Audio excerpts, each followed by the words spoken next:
नमस्कार, हमारी खास पेशकश महाकुंभ महामेला में आपका स्वागत है। मैं हूं आपके साथ मनोज मानस। प्रयागराज महाकुंभ में माघी पूर्णिमा स्नान के बाद भी श्रद्धालुओं का जन सैलाब उमड़ रहा है। अभी भी हर तरफ श्रद्धालुओं का रेला ही रेला नजर आ रहा है। हालांकि राहत की बात तो यह है कि सीएम योगी के निर्देशों के बाद बनाए गए नए प्लान से प्रयागराज की ट्रैफिक व्यवस्था में सुधार हुआ है। प्रयागराज का ट्रैफिक सुचारू हो गया है। वहीं छत्तीसगढ़ के मुख्यमंत्री विष्णुदेव साय ने अपने राज्य के विधायकों और मंत्रियों के साथ त्रिवेणी संगम में पवित्र स्नान किया है। देश की संस्कृति और अध्यात्म के महापर्व में आस्था की डुबकी लगाकर उन्होंने पूरे प्रदेशवासियों की सुख समृद्धि और खुशहाली की कामना की है। ये खास रिपोर्ट देखिए। संगम में डुबकी लगाने का सिलसिला जारी।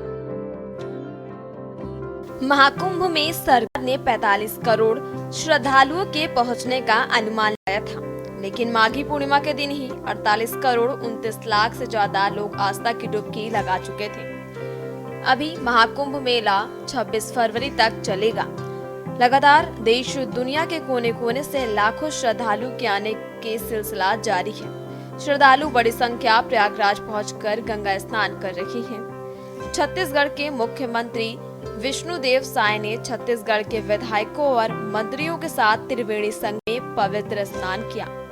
देश की संस्कृति अध्यात्म के महापर्व में आस्था की डुबकी लगाकर उन्होंने पूरे प्रदेश वासियों की सुख समृद्धि और खुशहाली की कामना भी की। स्नान के बाद मुख्यमंत्री विष्णुदेव साय ने पत्नी के साथ विधि विधान से मां गंगा की पूजा अर्चना भी की।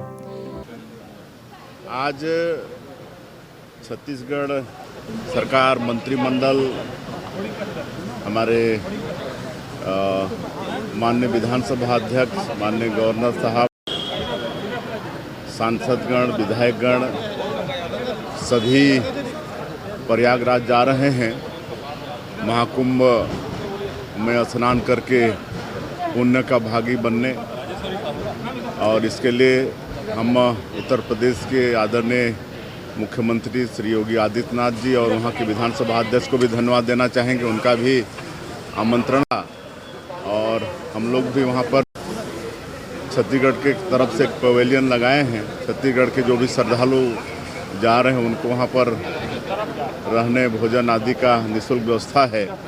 तो आज हम लोग का सौभाग्य है, हम लोग माँ गंगे से छत्तीसगढ़ की खुशहाली की कामना करेंगे। बता दें कि महाकुंभ का आखिरी पर्व स्नान महाशिवरात्रि के दिन होगा। इस दिन को महादेव के लिए काफी प्रिय माना जाता है, क्योंकि इस दिन भगवान शिव और माता पार्वती का विवाह हुआ था। यही नहीं, अगर आप प्रयागराज जाने में असमर्थ हैं तो काशी के गंगा घाट पर भी स्नान कर सकते हैं। इससे पुण्य की प्राप्ति होती है। प्रयागराज में सामान्य हुई ट्रैफिक व्यवस्था। प्रयागराज में ट्रैफिक सुचारू होने लगा है। बिना किसी बाधा के यात्री संगम स्नान कर रहे हैं। माघ पूर्णिमा के स्नान पर उमड़ी श्रद्धालुओं की भीड़ के बाद शहर की ट्रैफिक व्यवस्था का पटरी पर आना सभी के लिए बड़ी राहत है। बता दें कि माघ पूर्णिमा के स्नान पर उमड़ी श्रद्धालुओं की भीड़ के कारण ट्रैफिक व्यवस्था गड़बड़ा गई थी। बहरहाल अब प्रशासन की ओर से किए गए व्यापक प्रबंधों का सकारात्मक असर दिख रहा है, जिससे श्रद्धालुओं को यात्रा में किसी प्रकार की परेशानी नहीं हो रही है और वे सुगमता के साथ संगम स्नान कर रहे हैं। सुरक्षा बलों और यातायात पुलिस को हर प्रमुख मार्ग पर तैनात किया गया है, ताकि श्रद्धालु को किसी तरह की असुविधा ना हो। बता दें कि यातायात विभाग ने श्रद्धालुओं से अपील की है कि वे प्रशासन द्वारा जारी किए गए निर्देशों का पालन करें और अनावश्यक रूप से किसी भी मार्ग पर रुकने से बचें। बता दें कि माघ पूर्णिमा के दिन 2 करोड़ से अधिक श्रद्धालुओं ने गंगा में आस्था की डुबकी लगाई थी। वहीं अब तक 48 करोड़ से अधिक लोग महाकुंभ में स्नान कर चुके हैं। पूरा कल्पवास खाली अस्थायी प्रवास। पौष पूर्णिमा से गंगा की रेती पर शुरू हुआ कल्पवास बुधवार को माघी पूर्णिमा की डुबकी के साथ पूर्ण हो गया है। 30 दिनों से गंगा किनारे रहकर साधना में जुटे श्रद्धालुओं ने अंतिम स्नान के साथ सारे धार्मिक अनुष्ठान पूरे किए। शिविर में परिजनों के साथ भगवान सत्यनारायण की कथा समेत अन्य धार्मिक अनुष्ठान पूरा करके कल्पवास व्रत का पारायण किया गया। कल्पवासी शिविरों में कथा पूजन और भंडारे का क्रम देर रात तक जारी रहा। वहीं सेक्टर 19 समेत सेक्टर 6, 7, 8, 9, 10 समेत अन्य सेक्टरों में तीर्थ पुरोहितों के शिविरों में 10 लाख से अधिक श्रद्धालु कल्पवास के लिए बसाए गए थे। बता दें कि 1 माह तक गंगा की रेती की कल्पवासियों का ठिकाना रही। कठोर नियमों के साथ दिन में 3 बार गंगा स्नान, एक समय भोजन और शय्या त्याग का संकल्प लिया। कुंभ नगरी के विभिन्न धार्मिक शिविरों में माघी पूर्णिमा पर हवन पूजन की पूर्णाहुति हुई। स्वामी वासुदेवानंद सरस्वती के शिविर में भी यज्ञ की पूर्णाहुति हुई। इसके पश्चात भंडारा हुआ। बड़ी संख्या में पहुंचे श्रद्धालुओं ने पहुंचकर प्रसाद ग्रहण किया। 4 विश्व रिकॉर्ड बनाने की योजना। धरोहर महाकुंभ में अभी तक 48 करोड़ से अधिक लोग स्नान कर चुके हैं। ये दुनिया का सबसे बड़ा समागम पहले ही बन चुका है। वहीं मेला प्रशासन ने अब पहले से घोषित 4 विश्व रिकॉर्ड बनाने की योजना पर अमल शुरू कर दिया है। शुक्रवार से इसकी शुरुआत हो रही है। क्या है प्रशासन की विश्व रिकॉर्ड की योजना? 15,000 सफाई कर्मचारी 14 फरवरी से संगम क्षेत्र में 10 किलोमीटर लंबाई में सफाई अभियान पर। कुंभ 2019 में 10,000 सफाई कर्मचारियों ने एक साथ झाड़ू लगाकर रिकॉर्ड बनाया था। अपने ही इस रिकॉर्ड को तोड़कर मील का नया पत्थर गढ़ा जाना है। 15 फरवरी को 300 कर्मचारी नदी में उतरकर सफाई अभियान को रफ्तार देंगे। रिकॉर्ड की श्रृंखला में 16 फरवरी को त्रिवेणी मार्ग पर 1000 ई रिक्शा चलाने का रिकॉर्ड भी बनेगा। 17 फरवरी को 10,000 लोगों के हाथ के छापे हैंड प्रिंट लेने का रिकॉर्ड भी बनाया जाए। कुंभ 2019 में भी बने थे 3 विश्व रिकॉर्ड। आपको बता दें कि प्रयाग में 2019 के कुंभ में भी 3 रिकॉर्ड बने थे, जिन्हें गिनीज वर्ल्ड रिकॉर्ड्स में रखा गया है। इनमें 500 से अधिक शटल बसें चलाकर सबसे बड़ी यातायात व्यवस्था का संचालन संबंधी रिकॉर्ड बना था। वहीं दूसरा रिकॉर्ड 10,000 सफाई कर्मियों को लगातार सबसे बड़ी स्वच्छता और अपशिष्ट निपटान व्यवस्था से जुड़ा है, जबकि तीसरा 7,500 लोगों के हैंड प्रिंट लेने का था। हैंड प्रिंट और सफाई व्यवस्था से जुड़े अपने ही 2 रिकॉर्ड तोड़कर इस बार नया पड़ाव हासिल किया जाना है। जांबाज सैनिकों को समर्पित शहीद विलेज आश्रम। महाकुंभ मेला क्षेत्र के सेक्टर 18 में शहीद विलेज आश्रम बना है। ये शहीद सैनिकों और उनके परिवारों को समर्पित है। बता दें कि जम्मू कश्मीर के संत बालक योगेश्वर दास जी महाराज ने इस पंडाल को बनाया है। यहाँ कोई धर्म ध्वजा नहीं, बल्कि 120 फीट ऊंचा तिरंगा शान से फहराता दिखता है। जो लोग महाकुंभ का भ्रमण कर रहे हैं, उनका ध्यान इस शहीद विलेज आश्रम की तरफ जरूर जाता है और उत्सुकता बस लोग यहाँ शहीदों के बारे में जानकारी जुटाते नजर आते हैं। बहरहाल कह सकते हैं कि महाकुंभ में संत महात्माओं के पंडाल में सिर्फ धर्म और अध्यात्म की ही गंगा नहीं बह रही है, बल्कि यहाँ देश की रक्षा करते हुए अपना जीवन बलिदान करने वाले शहीदों को खास अंदाज में नमन भी किया जा रहा है। इस पंडाल में धर्म ध्वजा की जगह तिरंगा लहराता नजर आ रहा है। तो साथ ही पूरे पंडाल में मुंबई के 26/11 के साथ ही पुलवामा और कारगिल युद्ध समेत दूसरी जगहों पर शहीद हुए नमन सैनिकों की तस्वीरें लगाई गई हैं। पंडाल के गेट पर ही भारतीय सेना व उसके जाबांजों की तस्वीरों वाले कई कट आउट लगाए गए हैं। यहाँ भजन के बजाय पूरे भक्त देशभक्ति पर आधारित गीत बजते हैं। बालक योगेश्वर दास का ये पंडाल पूरी तरह सैनिकों को समर्पित है। पंडाल में राष्ट्रीय ध्वज तकरीबन 125 फीट की ऊंचाई पर शान से लहराता हुआ नजर आता है।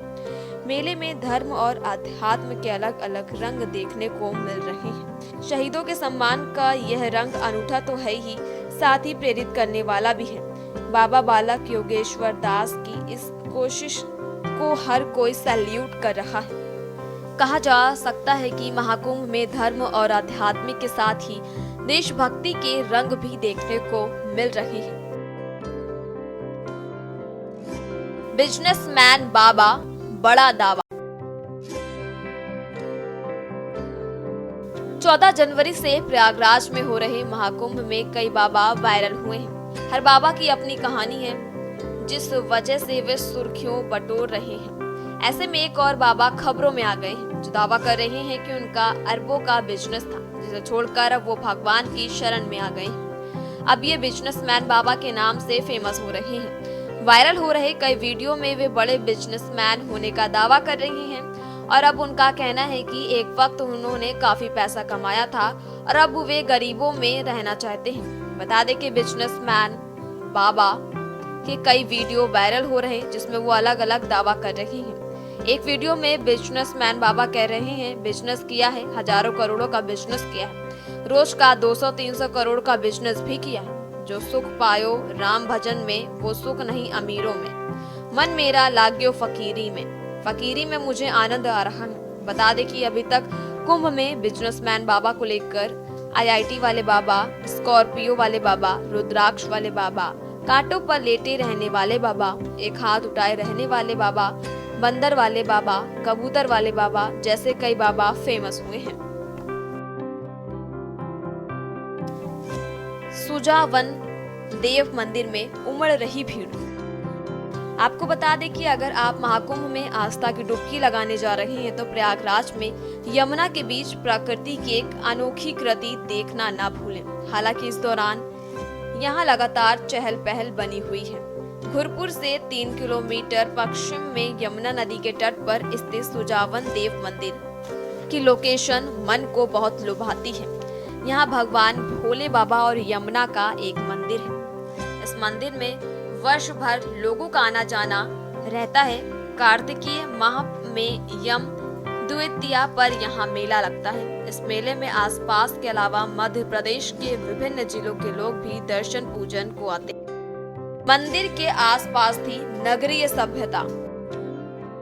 दरअसल भीटा स्थित सुजावन देव मंदिर की उत्पत्ति की घटना काफी दिलचस्प है। जिस जगह ये मंदिर है, इसके बारे में काफी दिनों तक लोगों की जानकारी ही नहीं थी। इतिहासकार बताते हैं कि गदर के पश्चात यमुना की एक शाखा जब ईस्ट इंडियन रेलवे के उस पार निकली तो उससे जुड़े ठेकेदारों ने ईंटों की खोज में इस स्थान को खोजा। ईंटों को निकालने में यहाँ प्राचीन नगर की सभ्यता दिखी। इस नगर के चिन्ह उत्तर की ओर सुजान देव के मंदिर से आरंभ होकर दक्षिण में 1.5 मील तक फैले हुए थे। मंदिर यमुना के बीच था। संभवतः पहले ये मंदिर नगर से मिला हुआ रहा होगा। समय के साथ नदी के प्रवाह बीच की भूमि कट कर बह गई। इसकी वजह से मंदिर बस्ती से अलग होकर टापू के रूप में यमुना के बीच में आ गया। बता दें कि मंदिर धरातल से करीब 60 फीट ऊपर है। बताते हैं कि शाहजहां के साथ में शाइस्ता खां इलाहाबाद यानी प्रयागराज का सूबेदार था। उसने सन 1645 में पुराने मंदिर को विध्वंस करके उस स्थान पर एक हट पहल बैठक बनवा दी। ये बैठक 21 फुट व्यास की थी। बैठक में फारसी के 5 पदियों में उसने अपना नाम और उसके निर्माण का हिजरी संवत अंकित कराया। सुजावन देव मंदिर पर्यटन विभाग के नक्शे पर अंकित है। कभी ये मंदिर यमुना के बीच में था। अवैध खनन के कारण इसके अगल बगल यमुना नदी का पानी कम हो गया है। इसकी वजह से मंदिर का अस्तित्व खतरे में पड़ता जा रहा है। मंदिर की नींव में लगे पत्थर कमजोर हो रहे हैं। मंदिर भारतीय पुरातत्व विभाग से संरक्षित है। इसके बावजूद इसकी देखरेख में कोताही बरती जा रही है। हालांकि बारिश में लोग नाव से मंदिर में पहुंच पाते हैं। बताते हैं कि सुजावन देव मंदिर के बारे में ये किंवदंती है कि यहाँ यम द्वितीया पर यमराज अपनी बहन यमुना से मिलने आए थे। उस समय उन्होंने बहन का हाथ पकड़कर यमुना में डुबकी लगाई थी। उस समय अपने आतिथ्य सत्कार से खुश होकर यमराज ने यमुना से वरदान मांगने के लिए कहा था। यमुना ने वर मांगा कि भैया दूज के दिन जो भक्त यमुना स्नान करेंगे उन्हें मृत्यु का भय ना रहे और देवलोक में स्थान मिले। यमराज ने कहा कि ऐसा ही होगा। इसी वजह से सुजावन देव मंदिर और यमुना तट पर मेला लगता है। लोग स्नान करके दीपदान करते हैं। स्पेशल डेस्क के न्यूज़ इंडिया। तो फिलहाल हमारी खास पेशकश महाकुंभ महामेला में अभी के लिए इतना ही। मुझे दीजिए इजाजत और आप देखते रहिए के न्यूज़ इंडिया। आप देख रहे हैं के न्यूज़, खबरों का